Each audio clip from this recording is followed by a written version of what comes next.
بلکہ رسول اللہ صلی اللہ علیہ وسلم کی شان تو قیامت کے دن اور زیادہ ظاہر ہوگی. باقی چیزیں جو ہے نا جو دائمی ہوتی ہے تو ہم کہتے ہیں قیامت تک باقی رہنا ہے، اور لیکن یہ جو ہمارا دین ہے اور رسول اللہ صلی اللہ علیہ وسلم ہے اور آپ کی جو شانیں ہیں وہ تو قیامت کے دن اور زیادہ ظاہر ہونی ہے. تو یوں کہیے ہمیشہ اس دین نے رہنا ہے.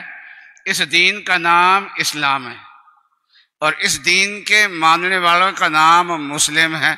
ہم مسلمان کہہ دیتے ہیں، تو عربی زبان میں اگر دیکھا جائے تو دو مسلم، تو مسلمان ہم کہہ دیتے ہیں اردو میں، تو مسلم ہمارا نام کیا ہے؟ مسلم، اور اس کی جمع مسلمین. ہمارے اس دین کا نام ایک اور بھی ہے، وہ ہے ملت ابراہیم. اللہ تعالیٰ نے اس کا نام کیا رکھا ہے؟ ملت ابراہیم رکھا ہے. اور عجیب بات یہ ہے کہ ابراہیم علیہ السلام کو اس امت سے بڑی محبت ہے. ہمارا کعبے کی تعمیر انہوں نے کی، اور اس تعمیر کے موقع پہ اللہ تعالیٰ سے التجائیں کی کہ یہاں کعبہ تو بن گیا، اس کو آباد کرنے کے لیے پیغمبر بھی بھیج دیں، کتاب بھی بھیج دیں، سنت بھی دے دیں. یہ دعائیں بھی حضرت ابراہیم علیہ السلام نے کی. اور پھر یہ آنے والی جو امت ہے جس کے لیے ابراہیم علیہ السلام نے دعائیں مانگی اور جن کے لیے کعبہ بنایا، جن کے لیے ایک مرکز بنا کے وہ گئے، انہوں نے ہمارا نام رکھا. قرآن کہتا ہے، اللہ تعالیٰ فرماتے ہیں ہوا سماکم المسلمین، کہ ابراہیم علیہ السلام نے تمہارا نام مسلمان رکھا. وہ ہمارا نام رکھ کے گئے، تو اللہ تعالیٰ کو یہ نام رکھنا ان کا، ہمارا مسلمین، یہ نام رکھنا اتنا زیادہ پسند آ گیا کہ اللہ تعالیٰ نے ہمارے دین کا ایک لقب رکھ دیا. کہتے اس کو اسلام ہے اور اس کا لقب کیا ہے؟ ملت ابراہیم. اور ملت ابراہیم کی اہمیت اس آیت میں بیان کی ہے. اور میں نے اس کے ساتھ ملا کے سورہ بقرہ کے دوسرے رکوع کی بھی ایک آیت پڑھی ہے. یہ دونوں میں نے کیوں ملائی؟ اس لیے کہ ابراہیم علیہ السلام کے طرز کو اور صحابہ کے طرز کو اللہ تعالیٰ نے جوڑ دیا ہے، اور ابراہیم علیہ السلام کے طریقے سے جو روح گردانی کرے، جو خطاب ان کو دیا، جو صحابہ کے طریقے سے روح گردانی کرے، وہی خطاب ان کو دے دیا اللہ تبارک و تعالیٰ نے. تو دونوں کے لیے ایک خطاب ہے. وہاں بھی روح گردانی کرنے والوں کو ایک خطاب دیا، وہی خطاب وہاں پر دیا. تو ملت ابراہیم سے جو آدمی اعراض کرے، انحراف کرے، تو فرمایا کہ وہ احمق انسان ہی ہو سکتا ہے کوئی.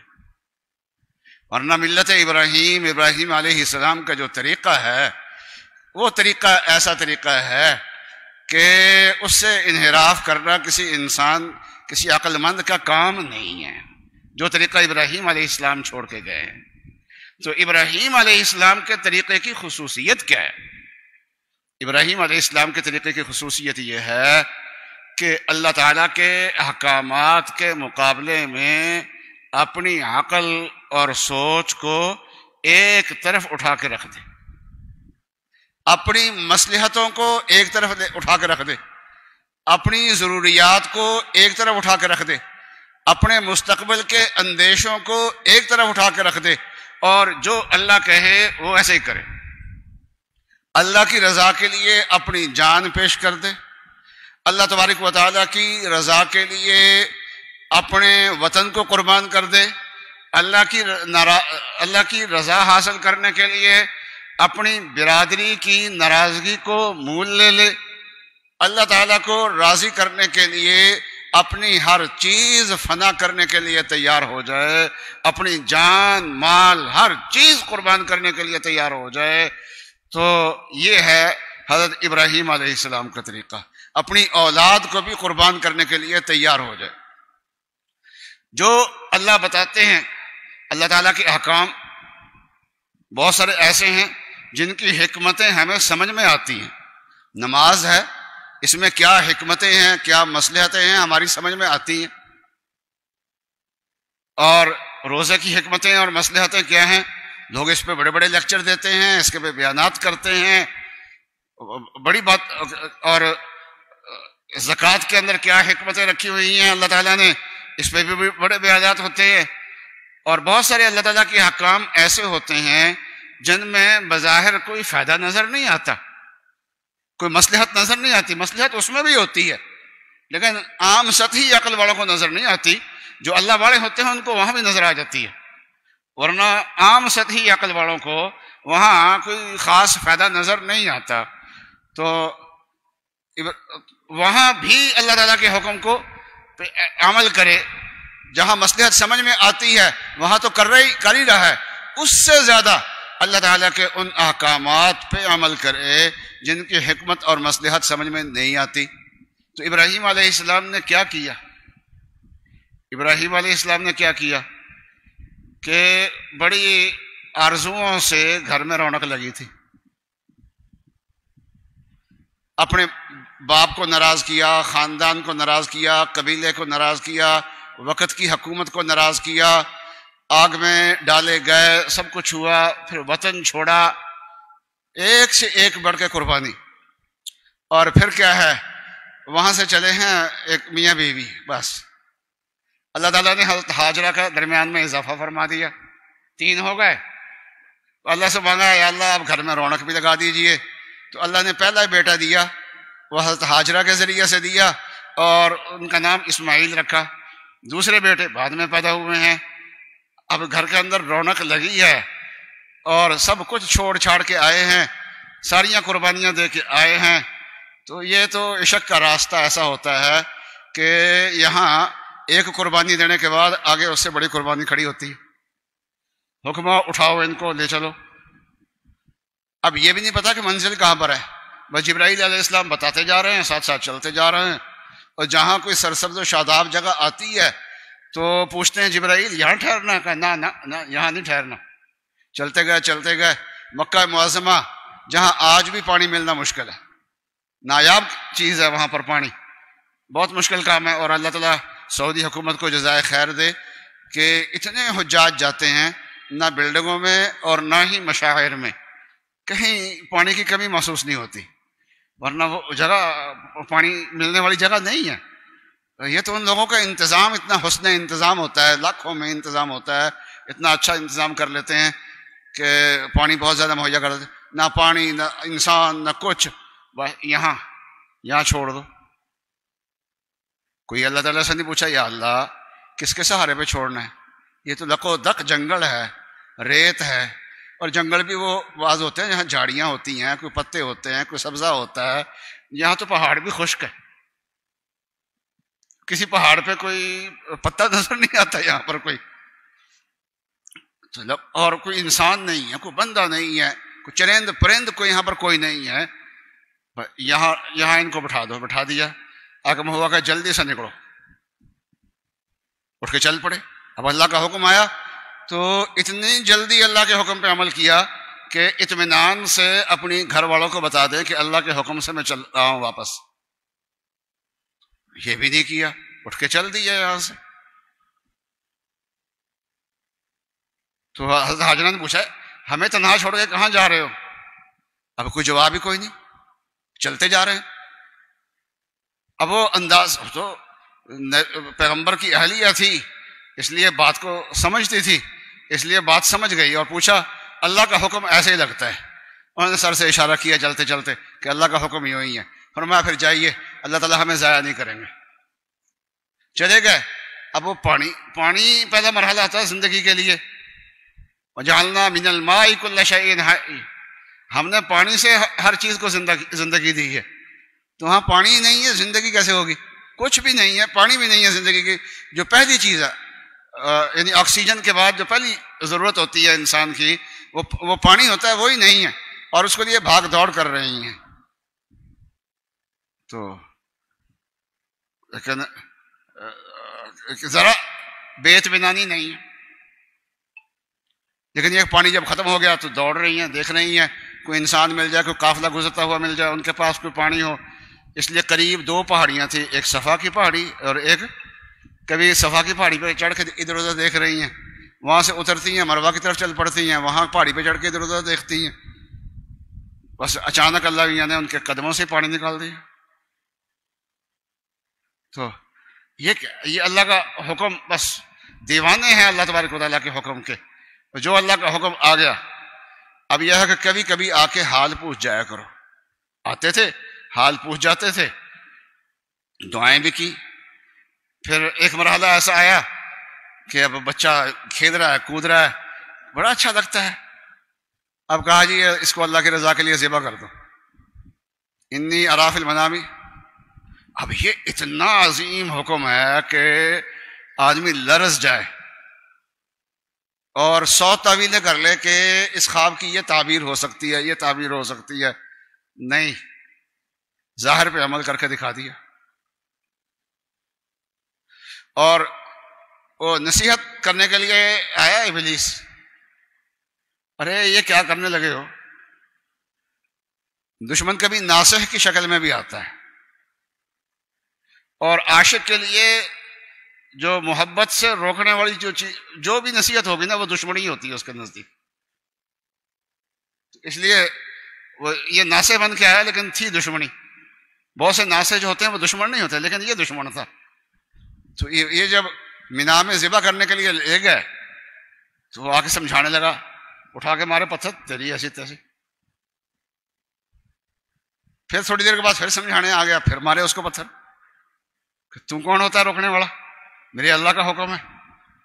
پھر تیسری بار سمجھانے کے لیے آ گیا، چلو اسماعیل علیہ السلام ہی خوش ہو جاتے، کوئی تو میرے ابے کو سمجھانے والا آ گیا نا، نہیں وہ بھی نہیں،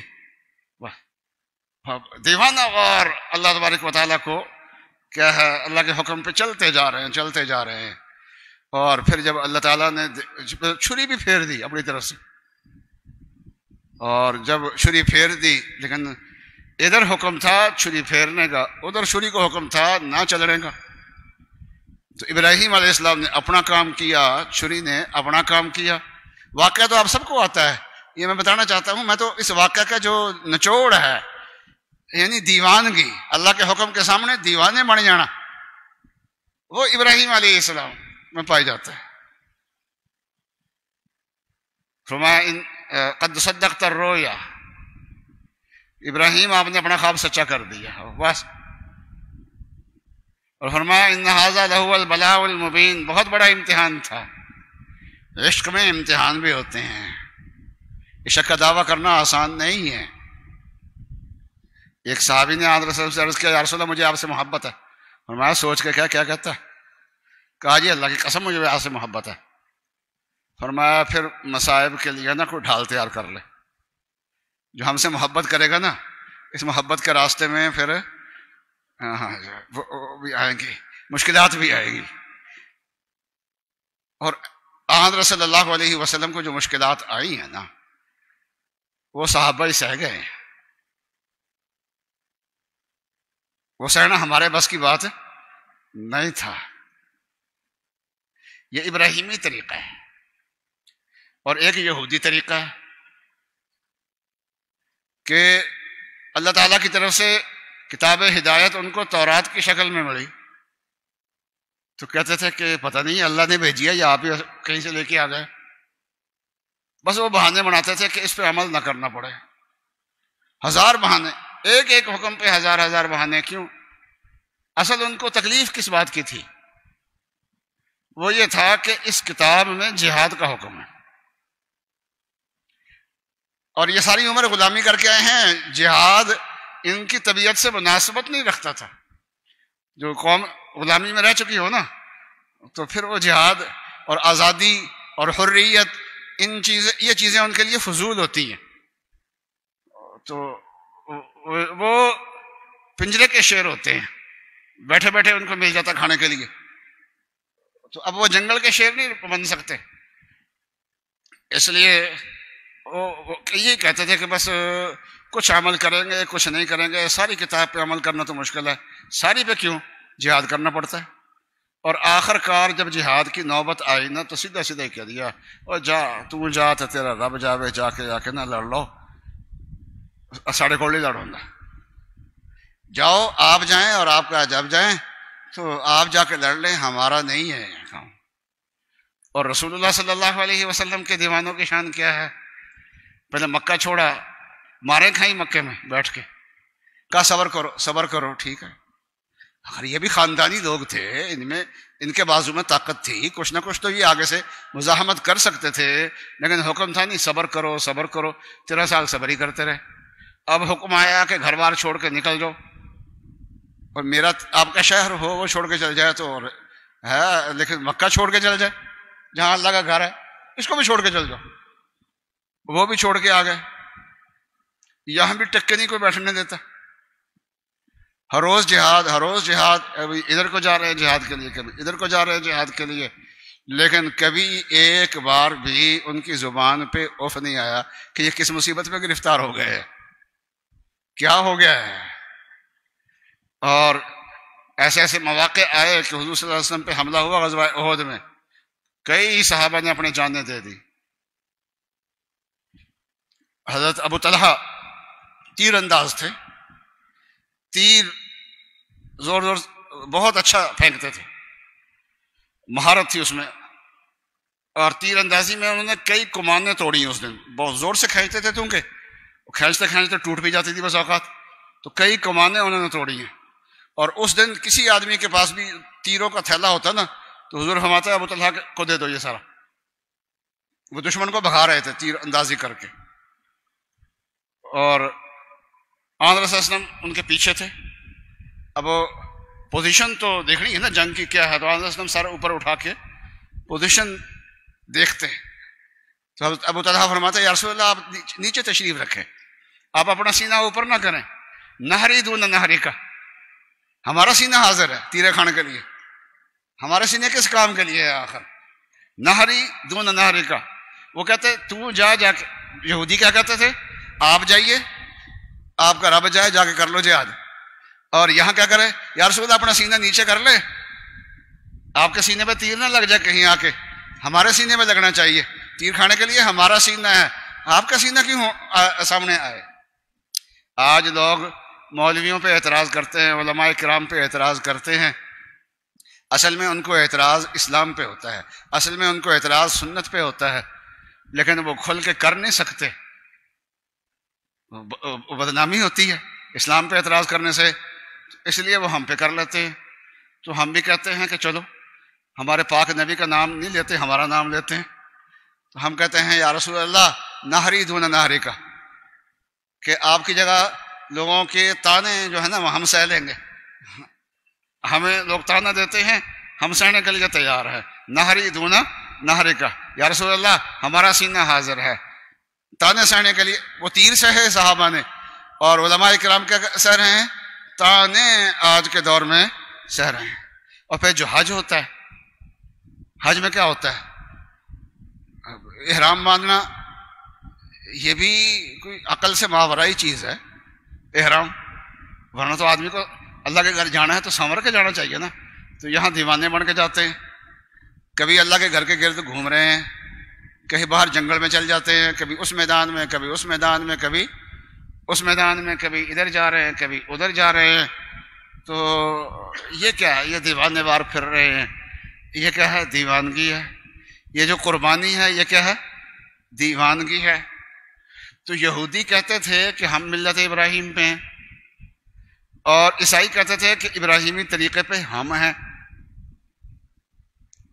تو اللہ نے فرمایا کہ ما کان ابراہیم یہودیا، ابراہیم علیہ السلام یہودی نہیں تھے، ولا نصرانیا، اور نہ نصرانی تھے، ولکن کان حنیفا مسلما، وہ سارے طرف سے کٹ کے ایک اللہ کے سامنے جھکنے والے تھے، وما کان من المشرکین، وہ مشرک بھی نہیں تھے۔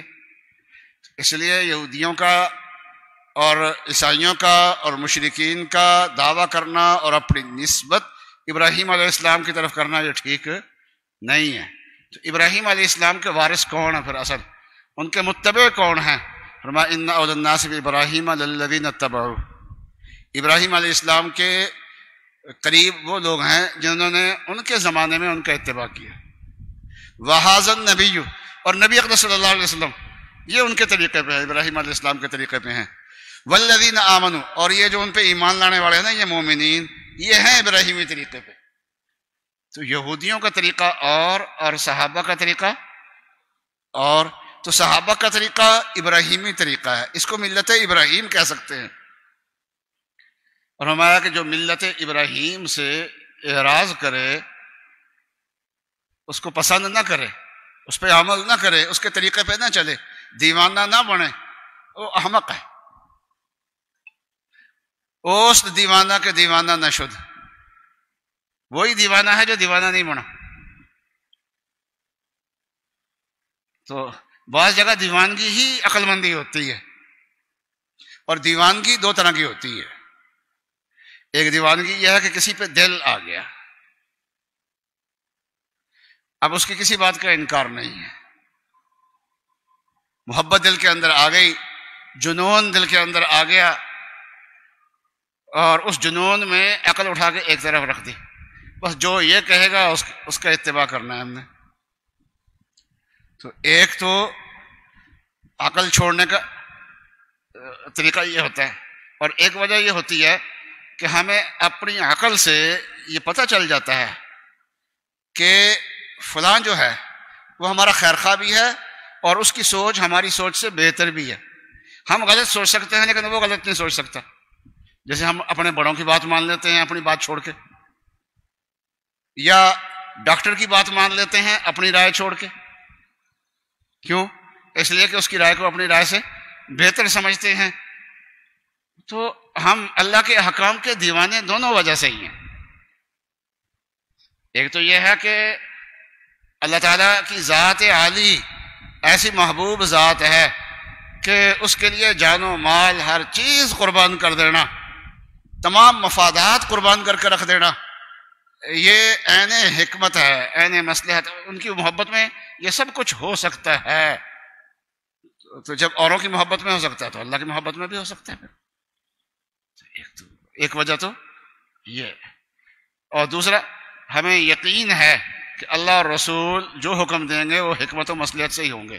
ہماری سوچ غلط ہو سکتی ہے، اور ہمارے اندر خواہشات ہیں، خواہشات انسان کو غلط راستے پہ لگاتی ہے۔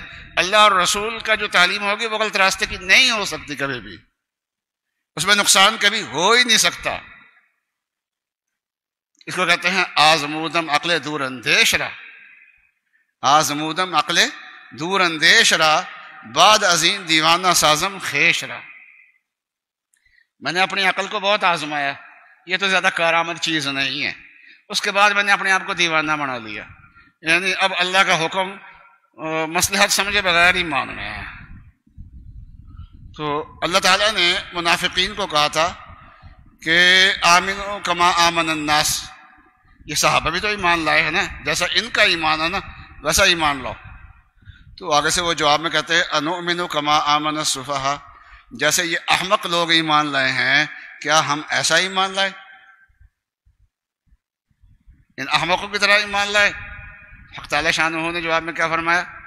الا انہم هم السفہاء، صحابہ احمق نہیں ہیں، یہ احمق ہیں، وہ احمق نہیں ہیں، وہ تو عین عقل مندی ہے۔ اللہ کے حکام کے سامنے عقل چھوڑ دینا یہ عین عقل مندی ہے۔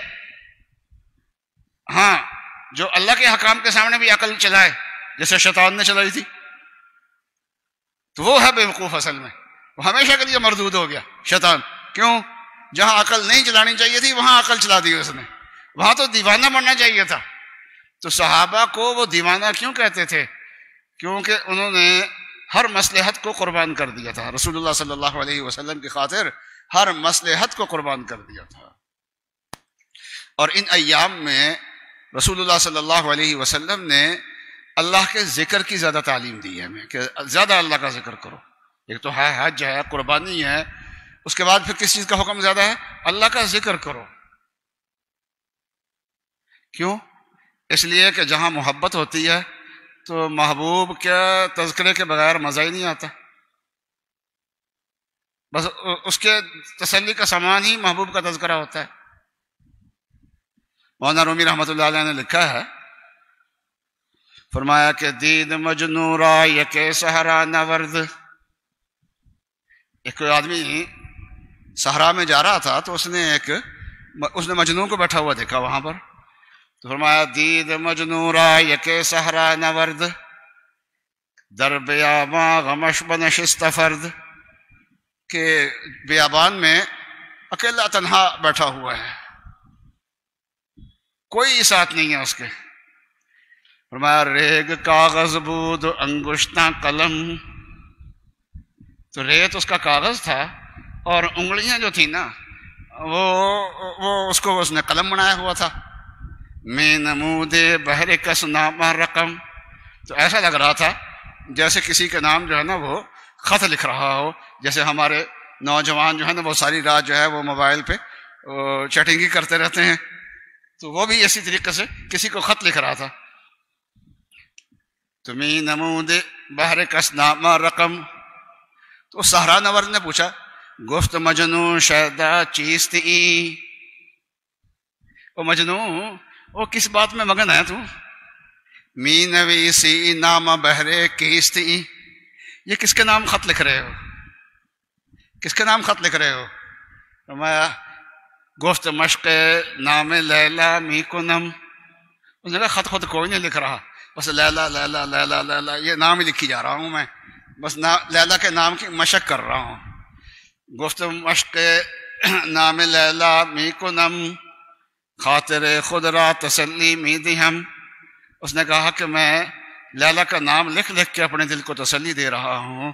اسی طریقے سے عاشق کے لیے، اللہ کا جو عاشق ہے اس کی تسلی کا سامان کس میں ہوتا ہے؟ وہ اللہ تعالیٰ کے نام میں ہوتا ہے، اللہ کا نام لیتا رہے، بس اسی میں اس کو تسلی ہوتی ہے۔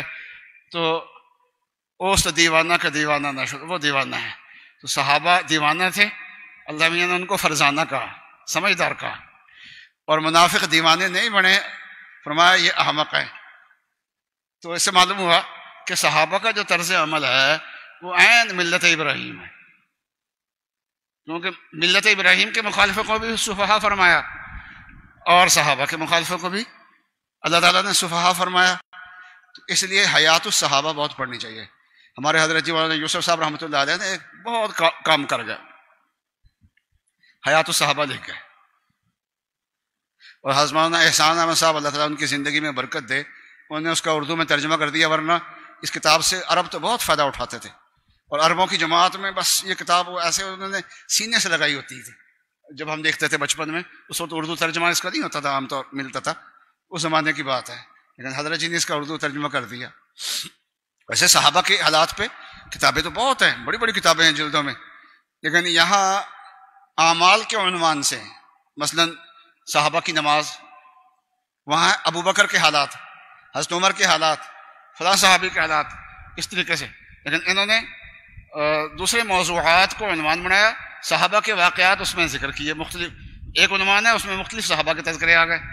تو بڑی عجیب و غریب چیز ہے حیات الصحابہ بھی۔ تو یہ میں عرض کر رہا تھا کہ یہ اللہ تعالیٰ کی محبت ہے، تو اللہ کرے ہم بھی اللہ تک کی محبت حاصل کرنا اختیاری ہے، بس اللہ کا نام لیتے رہیں، اللہ والوں کی صحبت میں بیٹھیں، اللہ والوں کی کتابیں دیکھیں، بھئی تین کام ہیں، بس یہ پابندی سے کرتے رہیں، انشاءاللہ اللہ کی محبت آتی رہے گی، انشاءاللہ پیدا ہوتی رہے گی، انشاءاللہ دیوانے بڑھتے رہیں گے۔